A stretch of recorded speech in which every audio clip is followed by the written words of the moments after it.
See, it doesn't work if you don't. That still doesn't work. It still doesn't work. Eh? Welcome, folks. I'd like to welcome everybody here for the November 21st council meeting. Welcome to the press and welcome to the Mental Youth Action Group, and we'll be hearing from you guys in a few minutes, and also from our county councilor David Anderson. So we'll get started. I'll call the meeting to order, and the first item is disclosure of pecuniary interests under the Municipal Conflict of Interest Act. Hearing none, we need a motion for that.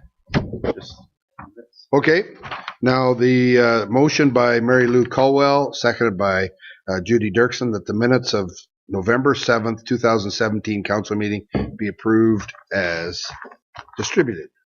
All in favor?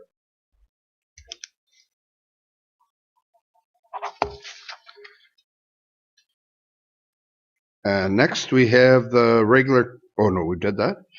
Resolution 2017 moved by, we just did that. How come that's on there twice? Additional items disclosed as other business. Anybody? Mary Lou? Ron Elliott? Okay, and I have two items, so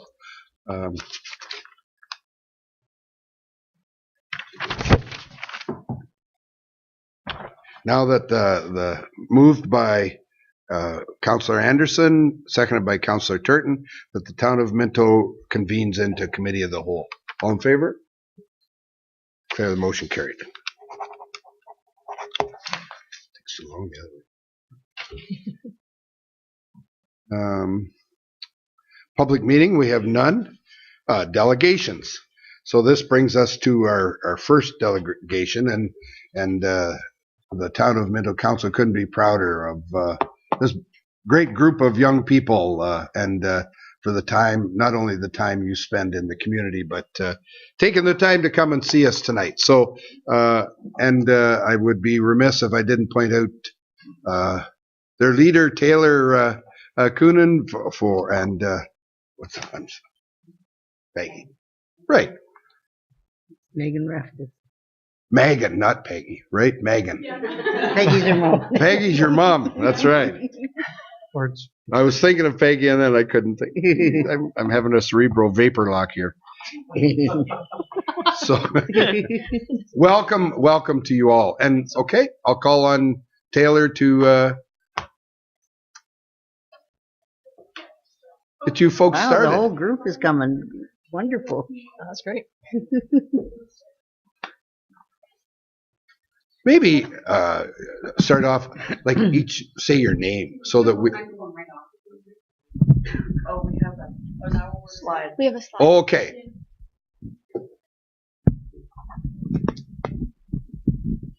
All right, so the Minto Youth Action Council works towards creating a positive environment for youth in our community to be empowered, use their voices, and create meaningful change.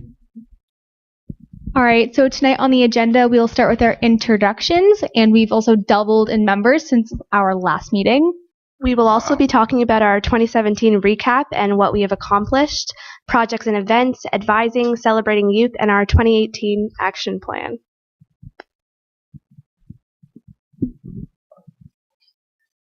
Oh, sorry. So hi, everybody. My name's Caitlin. Hi, I'm Tyler. My name's Katarina. I'm Lola. I'm Parker. I'm Krista. I'm Sabrina. I'm Shayla. I'm Samantha. And we also have Ian, Lauren, Charlotte, and Jacob. And Kathleen, who could not attend tonight. Cool. For our 2017 recap, projects and events, we've done 2 dances and 3 movies in the park. In Clifford, we did Spy Kids, Harriston, Beauty and the Beast, and Palmerston, Moana. We've done The Amazing Race, and we've sponsored Henna at the Street Party. We volunteered at the fall fairs and Saber in the Street.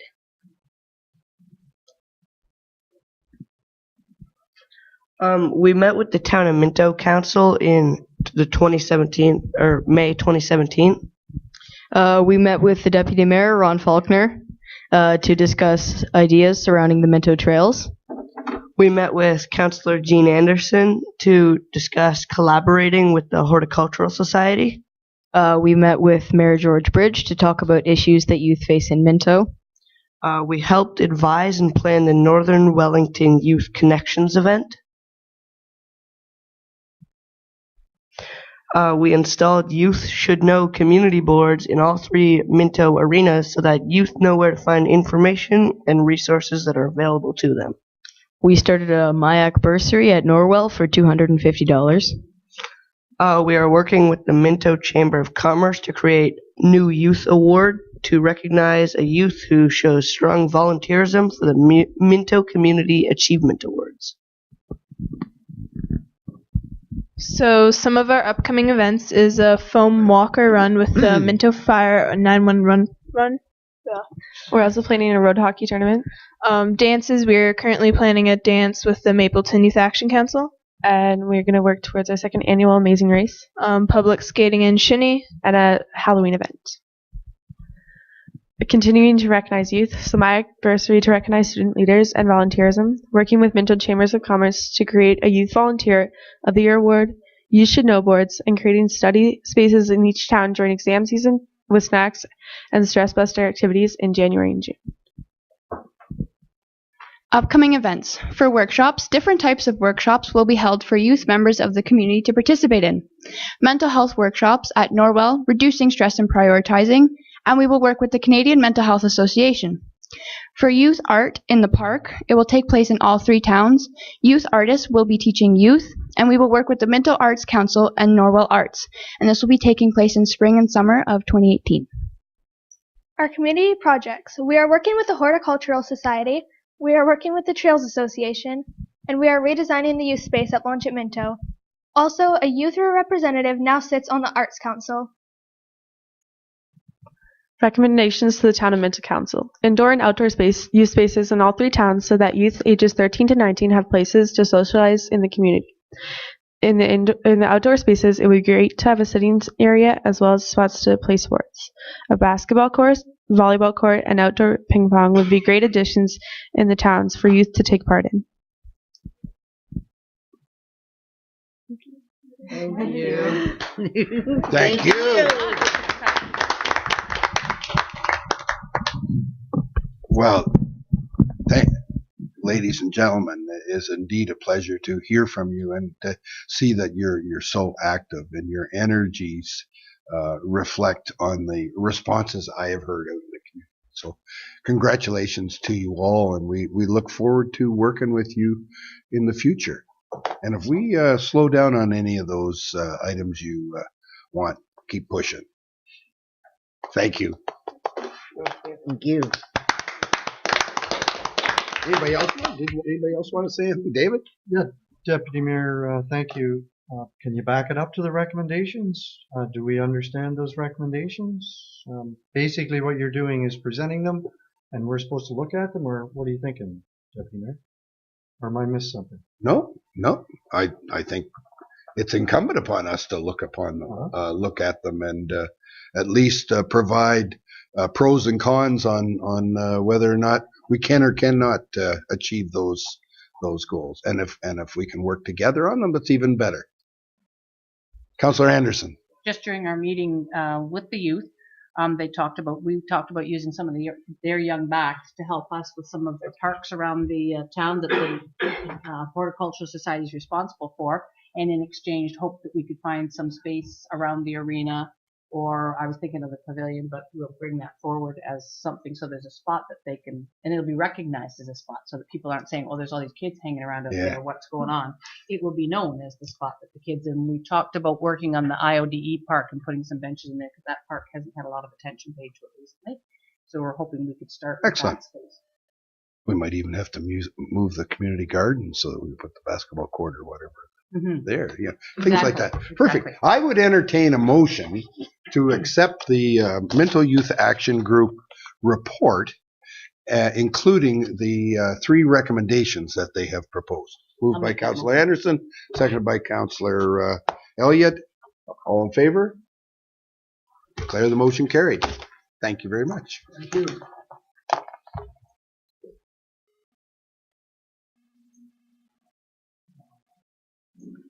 You're welcome to stay through the whole thing. You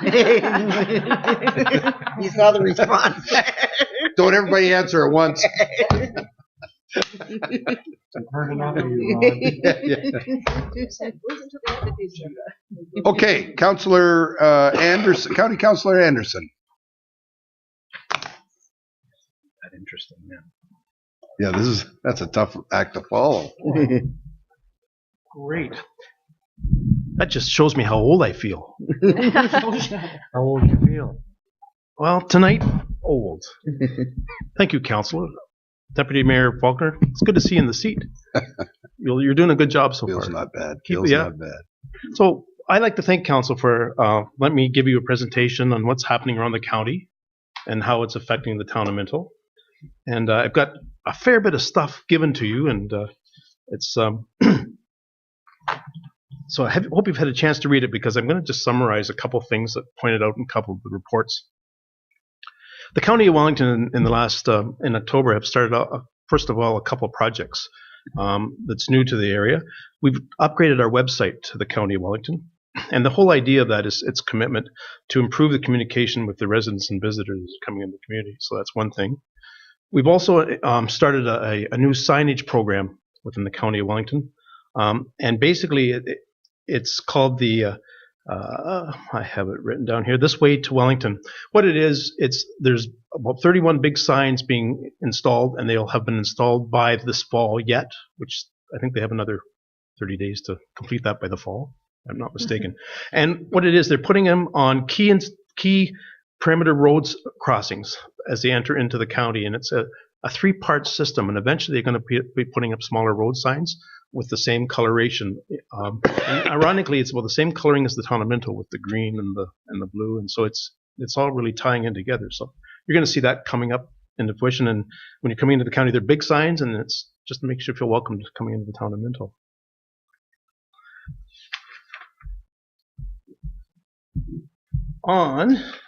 First on my agenda, November 3rd, I had the opportunity of attending the Norwell commencement, and we were able to recognize a couple students from Norwell, but they are residents of the town of Minto, and they received the bursaries from the County of Wellington of $500. And they've been in the papers, but it's quite an achievement to get to that point. Lauren Binkley, Sarah Ma, and Aaron Raftis. And I know the names were announced at County Council, but with all the bursaries that were out there, the three of them, I think there was maybe 10 in total. So 3 of them came from the town of Minto. So in averages, when you take a look at the whole county, those are pretty good, percentages. So congratulations to our students, and we wish them all the best in their post-secondary education.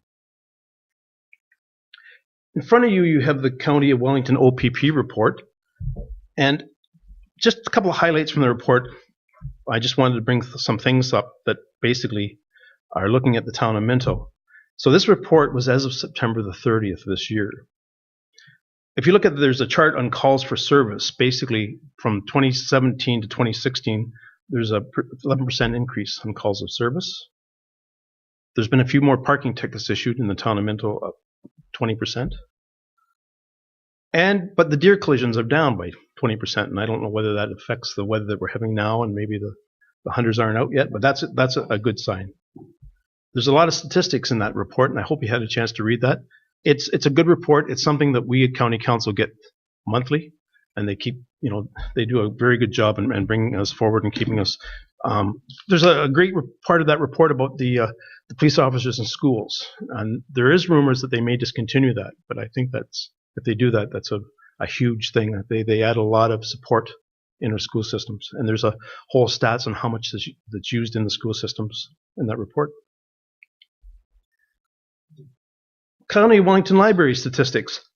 Our libraries are doing very well. And again, I'm going to just touch on a few of the things that touch and come to mind. In our libraries are used a lot more than just basically exchanging books. Jean and I last month had a chance to visit all 14 libraries, and we were able to get to 10 of them in one day. And it's from the very south end of Wellington to the north, to the west, to the south. And each library has its uniqueness, but they're more they display local artists. They display artifacts. There's quilting bees that there's displaying quilting bees. So when people come in, they like to see more than just books. The local artists, 3D printers. It's incredible what they have to offer. We were able to. You can actually get a book in Minto, and if you happen to be down in Aboyne or down in Pushlands, you can drop a book down there. There's a van that tours through the whole county, and he hits every library in one day, just exchanging books. So it's a credible system.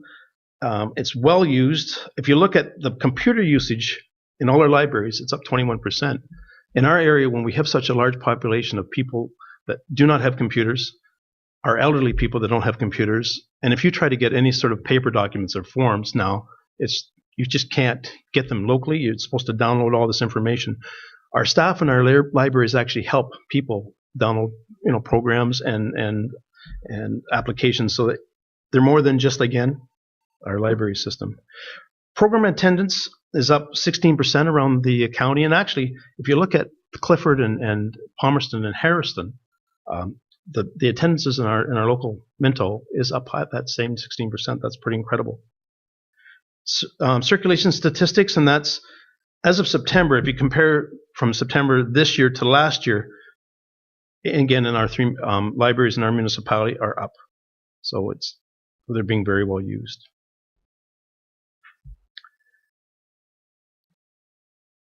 Number 4, I'd like to talk to a little bit. I got in your report the intersection improvements. There's a report on intersection improvements, and the county is looking at the Thibodale intersection. Every year that intersection gets busier and busier and busier, and what's happening is there's no room for any turn lanes at Thibodale. And in order to do that, in order to purchase or get turning lanes, the county would have to buy property around the intersection to be able to establish a turn lane program. So what was brought up forward, which was endorsed by the OPP and the county engineering, is putting a roundabout at Thibodale. It is set for budget. It will be geared to budget. Probably 90% chance that it will follow through with that.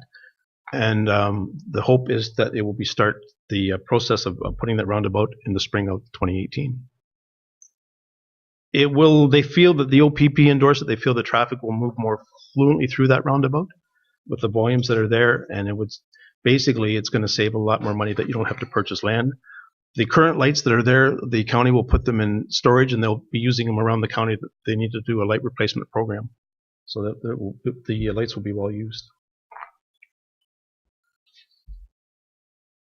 So next thing in social services, I'd like to talk to the town, is about the property and education tax exemption for county-owned housing, affordable housing. This, again, that report's there, and I wanted to talk to you on that to basically explain what the county has done. This bylaw was actually started in the city of Toronto, and it was done in 2012. And what it does is it basically prevents any municipal owned property under social housing and affordable housing will not have to pay municipal taxes or education taxes. And the province has allowed that. And in the chart, you'll see in the big picture that it would save the county of Wellington like $169,000 a year. And then what they'll do with that savings is they'll reinvest that back into the affordable housing programs. If you look at that chart also, the people that are affected, the municipalities that are affected, are the municipalities that have affordable housing in their municipalities. So you'll notice that Minto, Wellington North, and Centre Wellington are affected the most. Minto having the more affordable housing units on it. Basically what that does is it affects your net impact, your assessment value, in about $39,000, which if you look quickly, and Gord might back me up on that, it's about 1% of the budget. Gord, would you say it's about roughly that? Yeah, it's about, was your 1% 33,000? Okay. So that's, in the big picture, that's the downfall from the town of Minto. But from the larger picture is that the savings will be reinvested into the social housing and the affordable housing units.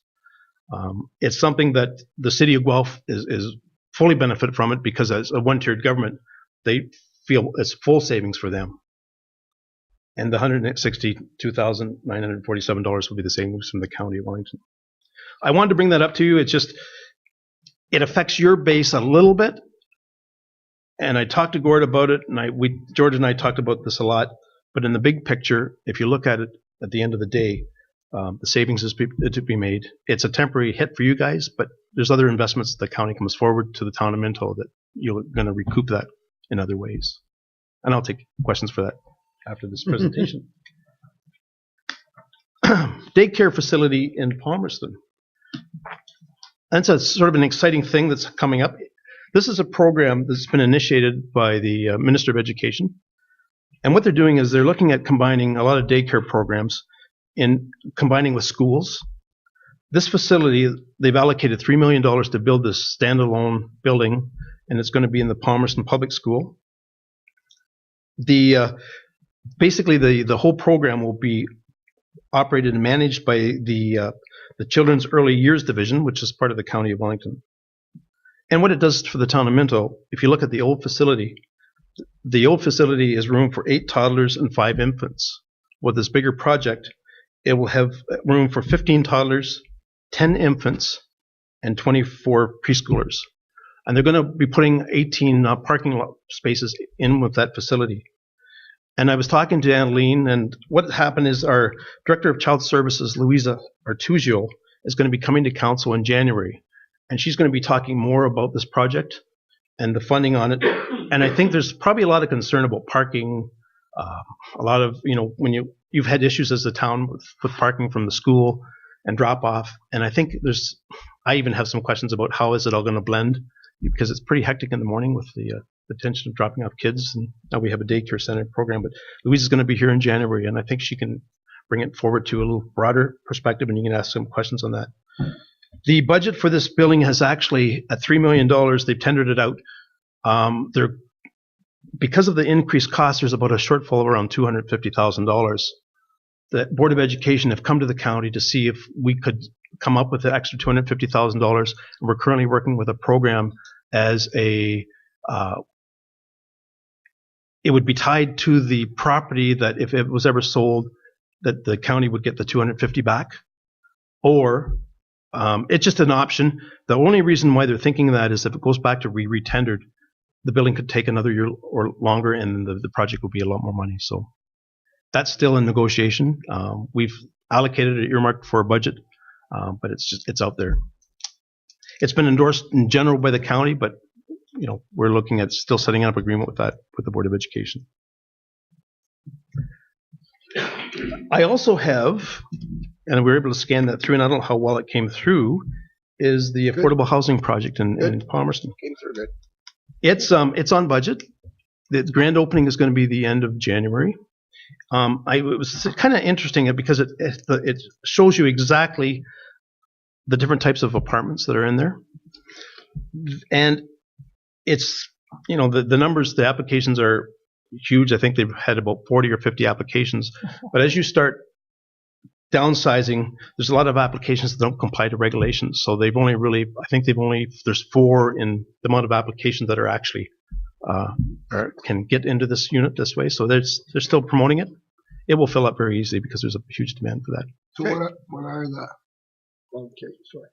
Yes. Go ahead. Well, if you look at it, basically it's geared to income, and the geared to income rates are on your, I think at your second page that I have in your brochure. Okay. So they have to work? They can work, or they can be, if they're retired and their annual income is within those specs, they can achieve that. Any other questions? Can they be in there with social services? Any other questions? Sorry, beg your pardon. Councilor Anderson? Can I finish this? Or you want to finish first? Yeah, I have one more thing to add to this. Oh. In 2018, the County of Wellington is implementing a no smoke program in all our affordable housing units. And so how that will work is any new renters that come in as a new contract, they will not be able to smoke in these facilities. Thank goodness. And there's been a lot of regions that have done that and very successfully, the region of Waterloo, region of Halton. So we did basically a questionnaire to all the existing tenants that are out there now, letting them know that. There's some of them that will not stop smoking, and you just they're there. It is, but through grandfathering it in and attrition, it'll get to a point that we'll have a non-smoke program through our affordable housing units, which will be less costly when you have to repaint and clean up. Okay, Councillor Anderson. So the maximum monthly household income is defined here, but does it matter what source it comes from? Can they be on social services and be in here, or do they have to have a job? They can be on social services also, or they can be working. Any other questions? Councillor Turton. Thank you very much. So we talked smoking. I wanted to be clear what you said. We're initiating the program now for all housing in Wellington. But people that are living in some of the Wellington buildings, Wellington County buildings, are presently smoking. Correct. But you're hoping that, so the new building, it'll be no smoking in there. You're moving in, there'll be no smoking. That is correct. But in some of the other ones, there's already people in there smoking. They'll continue smoking until. I'm surprised at that. That's true. And when we did the questionnaire out, I think there was basically almost 27% of the people the tenants now are in total agreement of the non-smoking, the tenants that are in the affordable housing units, and that's through the whole county. We did a couple of the new builds in Fergus, and they're non-smoking already. The Ferguson house, which was built 2 years ago, it was non-smoking initially when it first came out. So, Councillor Caldwell. I just wondered, there's 2-bedroom and 3-bedroom apartments, but no 1-bedroom? No, there's one. That is correct. There's one 2-bedroom barrier-free unit in this unit, and then there's 5 2-bedrooms and 5 3-bedrooms, but there's no 1-bedroom. Correct. Okay. I have. Sorry, Councillor Elliott. Go ahead. Just one more quick one. What is the total budget? What's your budget to build that? For this, we actually received funding from the federal and provincial governments of about $1.5 million, and the county's putting in $1.5 million. So the project is a $3 million project. So the grand opening will be the end of January. You will be getting as council invitations to attend that. We don't have a date yet. We haven't set that, but it'll be near the end of January, and it's on schedule. I'm gonna. I have one thing, and it's on the tax exemption bylaw. Yep. I don't have issue as much as I have issue with process. It would have been nice for Minto Council, in my opinion, to have received information that this council or the county was going to discuss this bylaw, because it does affect us. And every time something comes along, guess what? Town of Minto budget is the one that gets hit. Right. And so I got a problem with process that the town of Minto or other municipalities did not have a chance to give input into yay or nay on that bylaw. And I would like that message to be taken back, because sure, we should be. Yep. Because it's going to cost us 1%. What happens is that they did have a meeting with the treasurers, with all the treasurers of the county, that they'd explained that. That's fine. It was after the fact. Yeah, but that's not the county. That's not the council. Right. But it was after the fact. Yeah. And that's my beef is process. Yeah. Councillor Caldwell. I'd like to thank Councillor Anderson, first of all, for doing this. I think it's wonderful that you come and do this. But I also take it with the tax exemption. It's only ourselves and North Wellington that are being affected in a negative way. A little bit of Center Wellington, but not much. Yeah. And was there a vote within our mayor and? Yes, there was. Okay. We and you know what, when I first read it, I thought, another hit to the town of Minto. Yeah. Another hit to the town of Minto. But when I look at the big picture, when I look at the other investments the county does, i.e. this new daycare center, for instance, which is going to be a huge boost to the town of Minto, the expanding the amount of daycare programs, economically, that's a good pick in the. Lift us up a little bit, but in comparable. Councillor Anderson, please but yeah, understand completely. I understand the big picture. Right. It's the process that I have issue with, right? Not the actual bylaw itself. Okay. And I can discuss that too, but it's process that needs to be improved. And I'll bring that back to County Council. Thank you. Councillor Anderson. Just on that issue as well, when you look at it 1%, people say, well, it's just 1%, but 1% when we're trying to keep our tax levies down to 2% or 3%, that's a hit.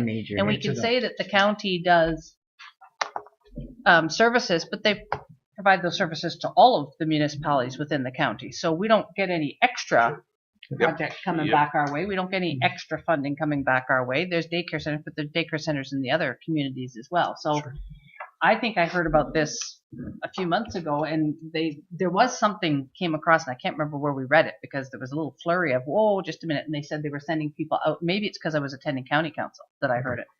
And they said they were coming out to speak to the treasurers. But either way, it's still a 1% hit.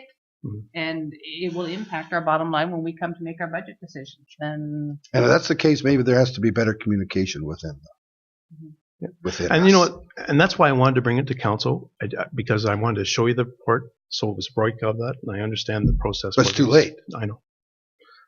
Okay, I'm gonna cut that off. It's a different topic. One more question. Okay. The roundabout at Tiviotdale. I'm curious as to why we have a roundabout there. I understand there's no turning lanes, but we have lights that work, and my understanding is we put roundabouts in because they're cheaper than putting lights, but we have lights, and we're going to take perfectly functioning lights out to then put in a roundabout. What's the budget for that?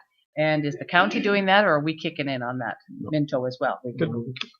So I talked to the chair of the roads department, Gary Williamson, about this, because again, this just came up. We received this at our last council meeting.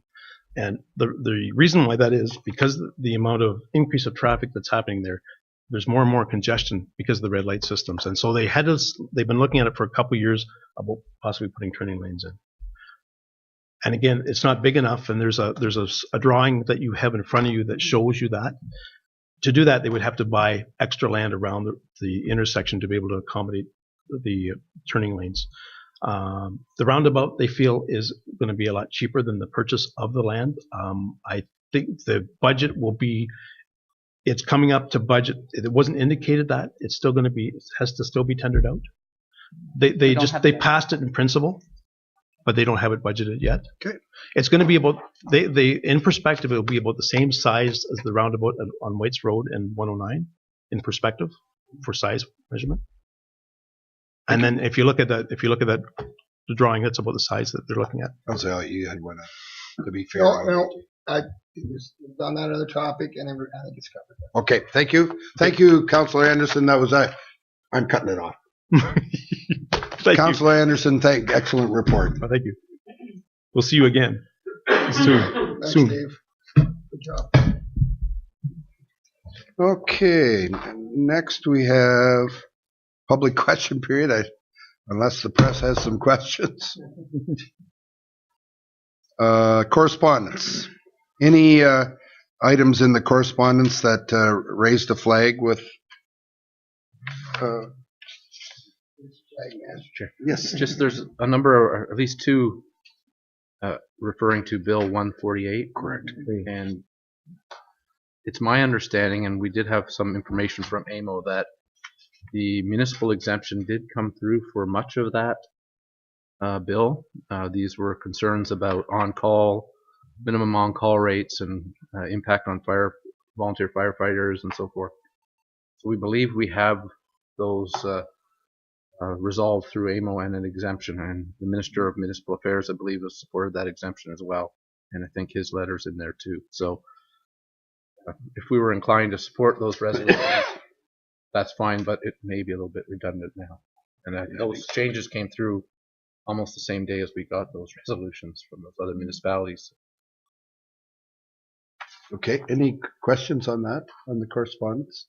The only other one, and I guess that would be referred to a question to Councillor Anderson, would be the against the motions against landfill, and I know that's a county issue, and I don't know where county sat on that, but we could discuss that another time.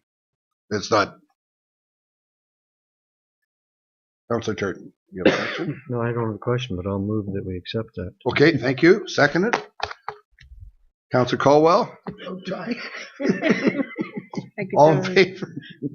Opposed, if any? I wasn't looking over there. I thought I better do something. All righty. Reports of committees. Committee minutes for... Don't have any. And they're both blank. So staff reports. I don't know whether this is a reflection of my abilities of being in the chair, but we have one staff. Oh, two. Sorry. See, you got three. Three, yeah. Where's the third? Yeah, what do you do over there? Eh? Oh, sorry. Really? No, I meant in relation to 1, 2, 3. Yeah. Senior manager. One senior manager. Well, Mr. Deputy Mayor, if you don't mind, I will present the part lot control exemption report. And this is one of the properties on George Street North, and it contains two semi-detached homes side by side. And the intent of the part lot control bylaw, it puts aside the Planning Act rules that say you can't sell land without a severance. And you can do that because we have a foundation in, we have surveyed the common party wall, you have buildings that either are well on their way or finished, and so nothing is really going to change as far as splitting the lots into two. Each of them have separate water and sewer connections and essentially are separate properties from one another. So this bylaw, if you choose to adopt it, would allow the title to be conveyed into two separate ownerships and the sale of those as separate lots to proceed. What happens now is if you adopt the bylaw, it's signed by the Deputy Mayor and CAO clerk and sent to the county, and the county will approve or not approve that bylaw. Normally, if the local council does approve the bylaw, then the county will do the same. Any questions? I think we've discussed this before as well. Yep. So, yep. Motion by Councillor Turton, seconded by Councillor Elliott. That what's the wording here? That the council receives the report from the building assistant dated November 9th, 17, regarding the part lot control exemption application, Metzger, George Street, Parts 5 and 6, Plan 61R-20210, Harrison, and considers passing a bylaw in open session. All in favor? Declare the motion carried. Okay, and you have number 2 as well, CAO White? Yes, Mr. Deputy Mayor, if I may. We had brought to you at the October 17th meeting a conditional offer from Denison Contracting to buy the town's gravel pit. And at that time, you passed a resolution declaring the land surplus, and that we issued notice to the public that we would consider a bylaw today to accept that offer, which was conditional, and to proceed to sign any other documents needed to conclude that sale. We had no information come forward out of that process. We did obtain a valuation of the lands, which is required under the town's disposition of property bylaw, and the valuation came in between $200,000 and $225,000, and it's been assessed based on the value of rural properties between 5 and 35 acres that have sold in the area. We believe that's a reasonable value. The offer is for $250,000, and so we're recommending that you do proceed with the sale. It's just a reminder that in addition to the $250,000 purchase price, we do have on reserve $368,000 for future rehabilitation. So because the offer makes it clear, and you can see it with the bylaw, that we have no future obligations related to closing this property or any further legal obligations on it, the council will have $618,000 to add to its 2018 budget for capital work, or however you choose to allocate it. So it's a good news story. Give credit to Denison to come forward with this idea. They seized an opportunity. We do know from their assessment of the pit and from our understanding there's not much gravel left in it, but they do own abutting lands, and the value to them is the license, and so If they choose to expand that property, then they'll have to go through the process of doing that, and we would have opportunity to comment on that as well. So our recommendation is that you proceed to consider the bylaw in the open session so that the mayor, well, the mayor or deputy mayor can sign all the documents needed. Any questions or comments? Then I would ask for a motion that the council of the town of Minto receives the CAO clerk's report dated November 14th, 2017 regarding sale of town of Minto gravel pit E. Dennison Contracting Limited, 12th line, and considers a bylaw in regular session authorizing the mayor, I guess that should read, or deputy mayor, and clerk to sign all documents related to closing of the transaction. Somebody like to make that motion? Councillor Anderson, Councillor Dirksen, all in favor? I declare the motion carried. And the next one as well, Pet Paradise. Thank you, Mr. Deputy Mayor. We had a report early on this year about, I guess it was November 7th, that we proceed to with an agreement with R&R Pet Paradise. We had presented to you the two quotes that we had obtained at the time. Under Section 103 of the Municipal Act, we have a bylaw regulating dogs, and we're allowed to do so, and it talks about being able to impound and charge for the keeping of those dogs. And we also have to appoint a dog control officer, and so the suggestion is that R&R Pet Paradise be appointed as our dog control officer. The bid that came forward through that company was for a flat monthly fee of about what was $9,600 a year.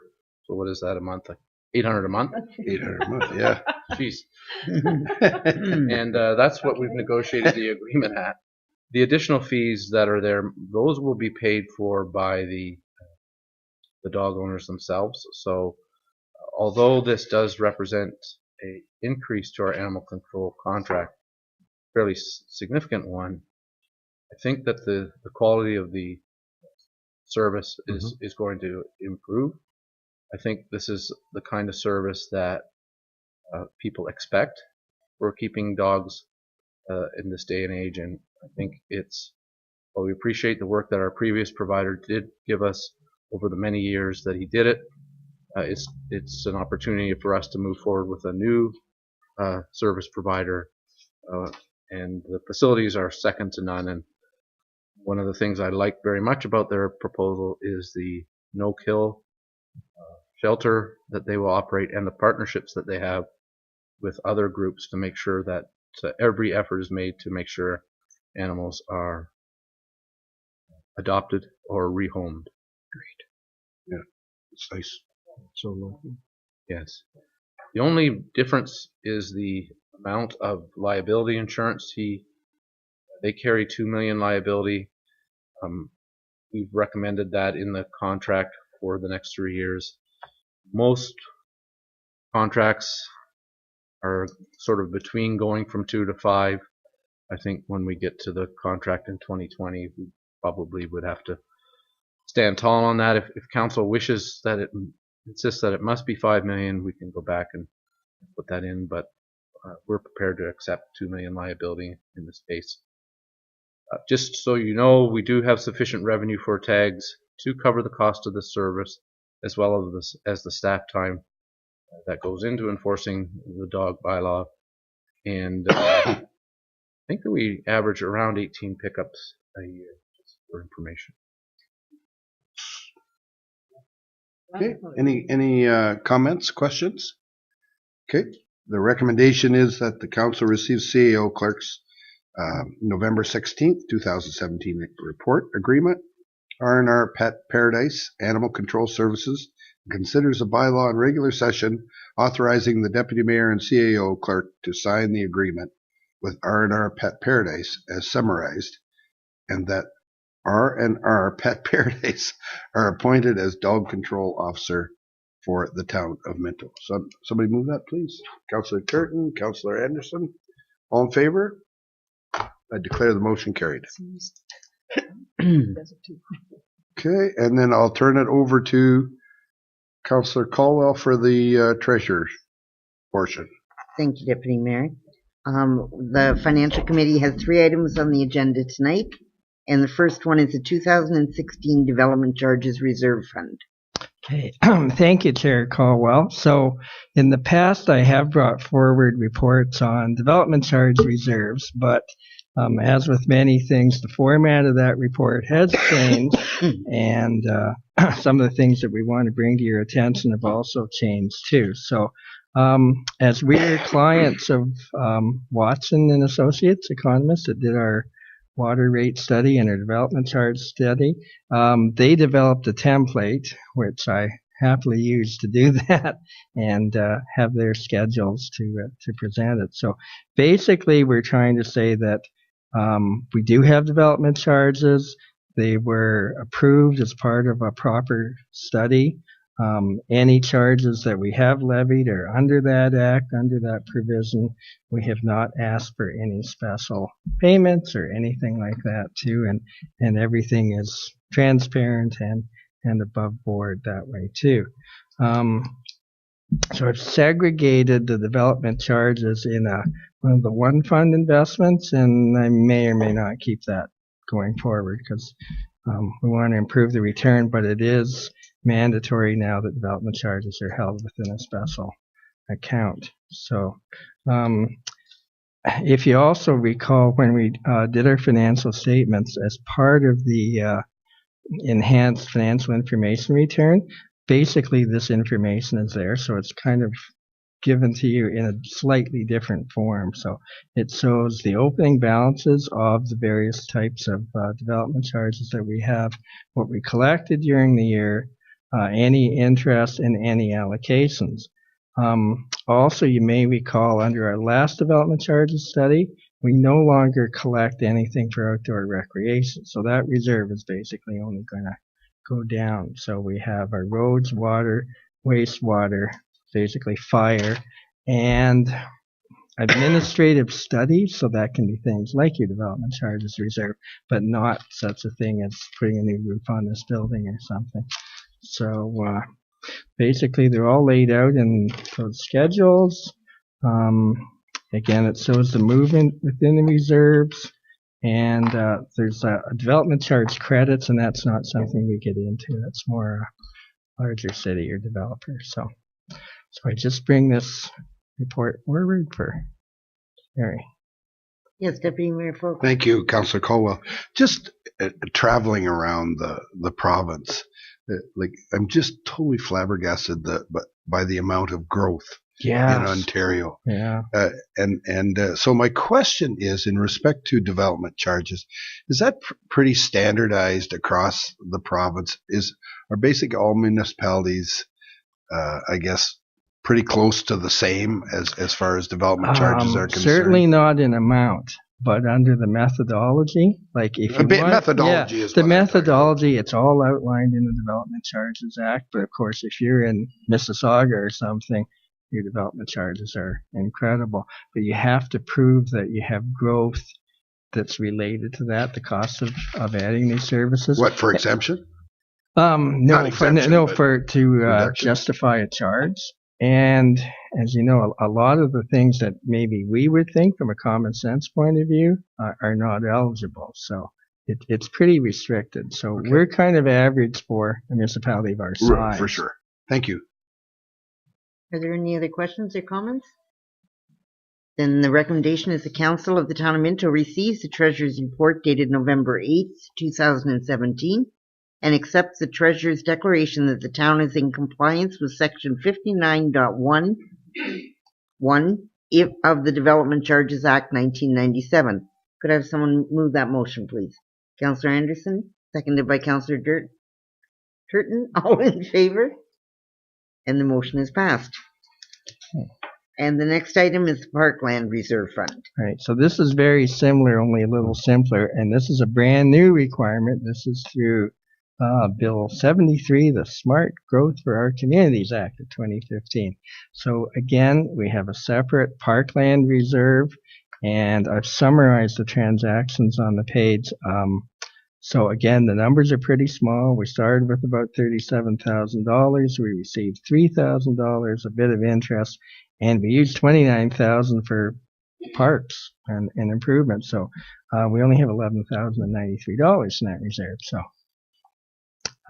again, we keep collecting, but the amounts are small. It's based upon the assessment before any land is development, and we also have certain charges in our subdivisions and agreements, but it's usually a few $100s or a few thousand at the most. So slowly. Yes. Just to add to that, we get $500 a new urban lot, basically, and then Sinclair, Clare Ridge Estate subdivision, you may recall it was $15,000, so that will help our that'll help next year. More than doubled. Yes. So it's it does accrue very slowly. True. Is that right? Are there any other questions or comments? Okay, then the recommendation is the Council of the Town of Minto receives the Treasurer's report dated November 8th, 2017 for information only. Can I have someone move that? Deputy Mayor Faulkner, seconded by Councillor Elliott. All in favor? And the motion is passed. And the final item, I thought you were pretty quiet over there. The final item then is on our approval of accounts. Okay, and once again we have the total dominated by a few large expenses. So we have another payment, one of the final ones on Jane and Inkerman for reconstruction of $190,000 in public works. And November is a period when we have several of our debentures have either semi-annual or annual payments. So out of the admin, there's $305,000 in debenture payments. At the arenas, we had some fixtures and that improved for $26,000. Always seem to be repairing roofs, and between Palmerston and Harrison, that was about another $8,000. And fire department did some more confined space training of about $6,000. So those are the main highlights. Are there any questions or comments? Then the recommendation is the Council of the Town of Minto receives the Treasurer's report dated November 15th, 2017 regarding approval of accounts and approves the Town of Minto accounts by department for September and October 2017. Would someone move that motion, please? Councillor Dirksen, seconded by Councillor Turton. All in favor? And the motion is passed. And I pass the chair back to Deputy Mayor Faulkner. Thank you, Gord. Thank you. Now we have other business as disclosed. Mary Lou, I have first. I just wanted to remind everyone of the Chamber of Commerce social on December the 4th at Harry Stone's for chamber members, and they're all asked to bring a guest. And remember, there is a donation for the food bank for that night. And I also just wanted to comment how proud I felt of the participation and in the Remembrance Day celebrations throughout our town. All three services were very nicely represented, and it's nice to see that that day is so special in the town of Minto. Good. Well point. Councillor Elliott. Yeah, this is kind of tough for me, but we recently lost a good friend and a wonderful resident of the town of Minto, and Gary Southern. I want to thank everybody here for support for Sharon and everybody. He was a good friend to a lot of people, a wonderful man. He's going to be missed in the town of Minto. We're going to miss his humor. We're going to miss his wit. Just to sort of back up the kind of guy he was, they never had that many people go through Heritage Funeral Home. There was well over 900 people in there. Wow. And every one of them had a story about Gary. And all these different, individualized everybody. There's always something that he had something to say, or something to tease, or some witty thing that was done to them, or some joke. And my story is, if everybody could step back and be the kind of citizen and the kind of person that he would be a much better place. Thanks again for this. You're well said, Councillor Elliott, and indeed, he was a tremendous citizen, and I know how much you'll miss him as a family member and a friend. So I think that's enough said. When you get 900 and some people go through, that pretty well says it all, doesn't it? I was two things. I want to remind everybody about the. I believe it's the Rotary Club in Clifford is having a breakfast with Santa on Saturday, December 2nd, and the Shriners, Palmoka Shriners of Palmerston are having a breakfast with Santa at Harry Stone's on December 9th, and so we'd invite everybody to take part in those two things. And I just report on IPM 2016. We're just waiting for the OPA to give us our contingency fund that is by law has to be set aside, and that's $25,000, our portion. So as soon as we have that, then we'll have a final report out. But every chair, I believe 57 chairs, got to give $1,000 to their charity of choice. And we're one of the few matches that did that had all the chairs that were able to give, and the executive gave $1,500 each to a charity of their choice. So really successful, and we hope to give one check, and we don't know the amount yet, to another charity from the organization. So that's it. Where are we going now? See you, wait. Notices of motion. Notices of motion, if any. Hearing none, then we'll start with the moved by Councillor Elliott, seconded by, I can read Mary Lou's signature, seconded by Mary Lou Caldwell, that the Committee of the Whole convenes into regular council meeting. All in favor? Declare that motion carried.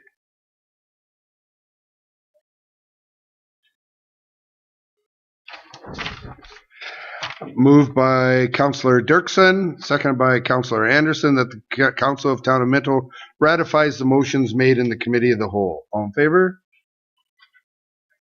That motion carried.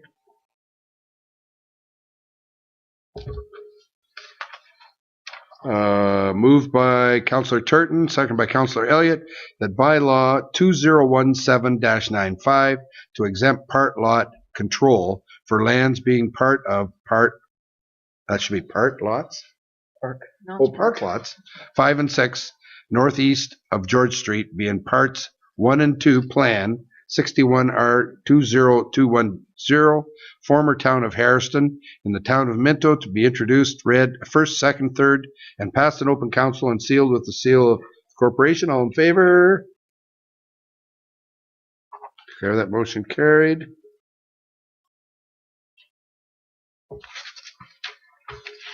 Moved by Councillor Caldwell, seconded by Councillor Anderson, that bylaw 2017-96 to authorize the sale of the town of Minto gravel pit to E. Dennison Contracting Incorporated be introduced and read a first, second, third time and passed in open council and sealed with the seal of the corporation. All in favor? Declare that motion carried.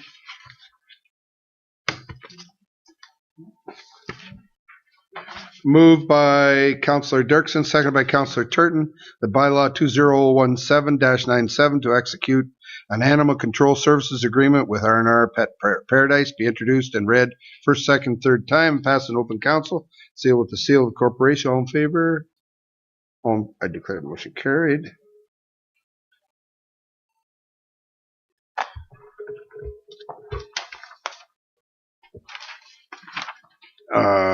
Moved by Councillor Elliott, seconded by Councillor Dirksen, that bylaw 2017-98 to confirm actions of the Council of the Corporation of the Town of Minto respecting a meeting held November 21st, 2017 be introduced, read first, second, third time, and passed in open council and sealed with the seal of corporation. All in favor?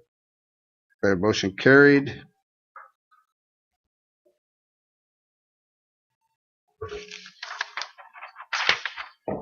And before I read this one, I just want to thank council for being patient with me for this meeting, and CAO White for your assistance. That's the first time. And Annalene, where'd Annalene go?